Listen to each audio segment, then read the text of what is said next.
If it's Thursday, old conspiracy theories gain new steam. President Trump tweeting another conspiracy theory. Baseless allegation that former President Obama wiretapped him during the 2016 campaign. Once in the margins of politics, today, conspiracy theories are headline news. Clinton has Parkinson's disease. Clinton has ties to the Muslim Brotherhood. If the Russians are attacking our election in order to elect Trump, they're not going to do that for free. A conspiracy theory can spread faster than it ever could before because it goes like a flash on social media. With 9/11, the whole thing is a black hole of lies. Some conspiracy theories have become part of our national psyche.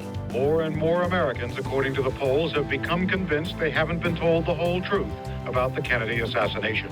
There's nothing quite like the Kennedy assassination, I think, in the realm of conspiracy theory.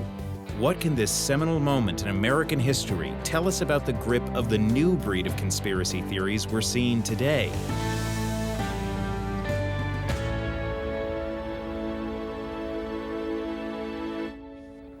From Dallas, Texas, the flash, apparently official, President Kennedy died at 1 p.m. Central Standard Time, 2 o'clock Eastern Standard Time, some 38 minutes ago.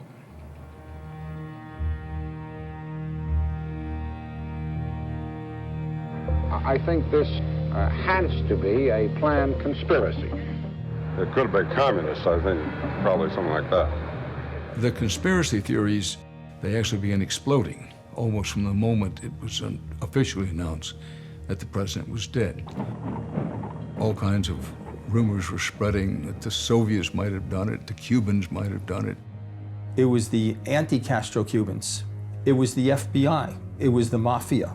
Bobby Kennedy will ask the head of the CIA, did you kill my brother? In other words, a coup d'etat as opposed to a lone gunman. Almost every aspect of the assassination was under dispute. How many shots did you hear? I heard 3. There's definitely 4 shots. From where the gunshots came from to the number of shooters involved. And that's where I saw the shot come from. I definitely saw the man shooting from the nose. It was about on the 6th floor. My book shows quite conclusively the shots came from at least 2 directions. The JFK conspiracy theories arose out of a spectacular crime that occurred under very suspicious circumstances.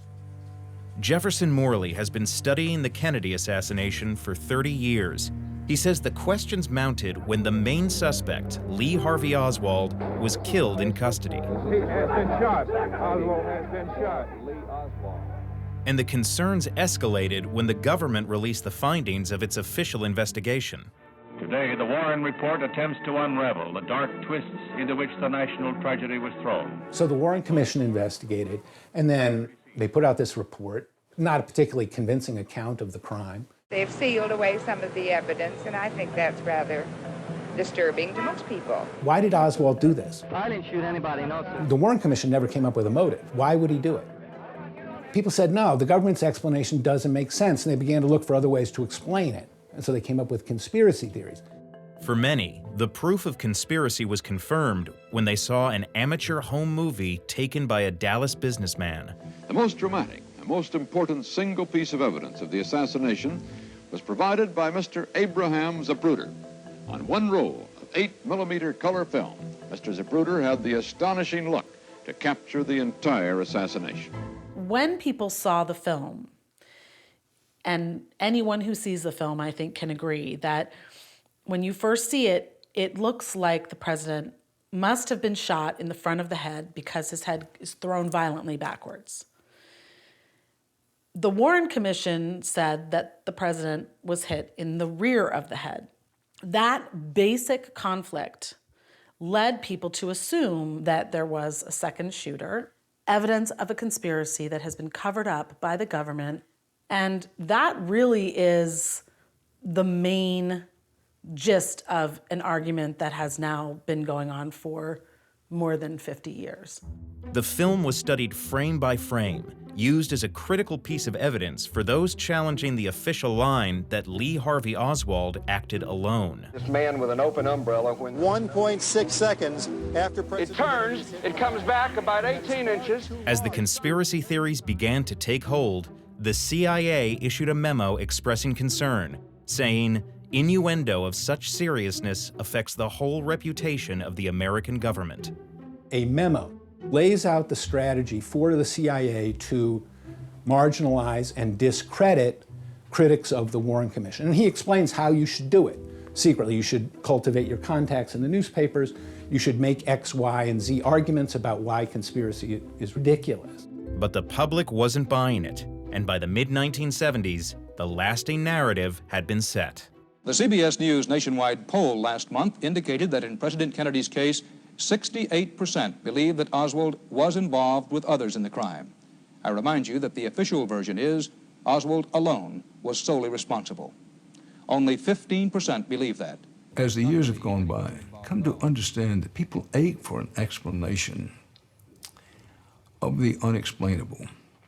They ache for an explanation that's broader, more darker, if you will, than what the facts dictate the story actually is. And throughout history, conspiracy thinking has been part of the American fabric. You can go back a couple hundred years and then you'll see, oh, we're afraid of the redcoats. And in the 1990s, they were afraid of the black helicopters. There's always someone coming for us. You know, I love great conspiracy theories, and these are better than a lot of them because they say, why is the flag rippling? There's no air. We have been conditioned to believe in conspiracy theories. Hollywood movies, television shows, but also the federal government. The federal government kept millions of documents secret. Whether it's looking at Vietnam, looking at the last Iraqi war, Watergate. And you say to yourself, the federal government is not telling us everything. Our government every year declares 16 million things top secret. 16 million. I would say that's about everything. But at the same time, exploding sources of information have left the public confused about the line between fact and fiction. At the time of the Kennedy assassination, there were a few places in the country which overwhelmingly people in the country trusted as honest brokers of information. There's no authority anymore. Nobody's going to take CBS or the New York Times word for it. You don't have a common reality. And so people can generate their own facts. This is a breeding ground for conspiracy theories. Pizzagate is real. The question is, how real is it? What is it? Something's going on. Something's being covered up. It needs to be investigated. Toward the end of 2016, conspiracy theorists honed in on leaked Clinton campaign emails that referred to a Washington, D.C. pizza joint. I got a call from a reporter with the Washington City paper asking if I had heard about this kind of bubbling conspiracy theory that was on chat rooms. The online chatter focused on words in the emails, like pizza and cheese, and claimed they were actually code for a child sex ring run by top-ranking Democrats and headquartered at James Olifantis' restaurant. There was like hundreds of lines of chat about a human trafficking scheme involving Hillary Clinton that focused around Comet Pizza. You got to see their menus. Notice the symbol of the ping pong paddles and its clever resemblance to the FBI documents symbol for child love. It's a bubbling noise. But then once this bubbling noise becomes broadcast on a megaphone to millions and millions of viewers, it really becomes a dangerous situation. An alarming and bizarre incident in the nation's capital after a man opened fire at a popular pizzeria. Court documents say Welch read online that the Comet restaurant was harboring child sex slaves, and it was completely surreal. I mean, I'm so thankful that no one was hurt. The story of Comet Pizza can only be described as an outlandish theory. There are no facts. There is absolutely no evidence. There's no photographic evidence. There's no written evidence. There's no evidence. I mean, and yet it won't go away. I do not stand behind James Olifantis and Comet Ping Pong. Months after the theory was debunked by authorities, protests drew people from all over the country who believe the government is involved in the trafficking of children. To think we could stumble upon a ring like that in Washington, D.C. is very plausible. We apologize. Not even an apology by Alex Jones, the so-called king of conspiracy, has changed the minds of true believers. It's very difficult to dissuade people from their cherished beliefs. And they'll just pick out the pieces of evidence that seem to support it, but then forget everything else that would not support it. Sorry, there's too many coincidences. One reason conspiracy theories catch on, according to historians, is that something larger is at play.